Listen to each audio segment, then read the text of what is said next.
do we have an energy crisis, and I want to use the word crisis literally or close to literally. Do we have an energy crisis, and where does it rank in the array of issues that each of your candidates is facing? And I want to start with John Herrington, if I can. Well, I'm not sure I agree with the word crisis. We have a very serious problem.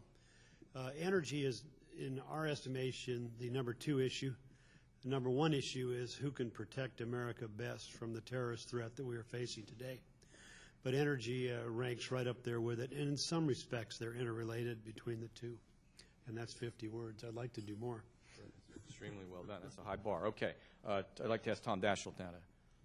Well, I would agree that the word crisis may not be totally applicable. If you take into account the concept of climate and energy and the dependence on energy, then clearly it deserves to be in the top 3 of all the issues that our country has to face today. Doug? I think if you start with energy, it leads to national security. It leads to climate, as Senator Daschle said. It also leads to prospects for U.S. economic growth and continued prosperity. It is an issue that will require great leadership by the next president. And Dave?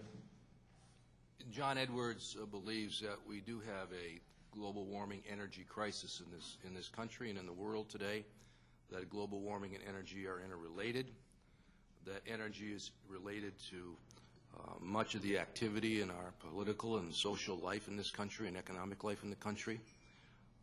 We see this as a transitional economic issue for the country, similar to perhaps what happened 100 some years ago when we moved from an agricultural economy to an industrial economy. And yes, we see this as a priority, along with ending the war in Iraq, making sure we have universal health care for every American in this country. We see this issue right up there with those at the very top of the issues that need to be addressed.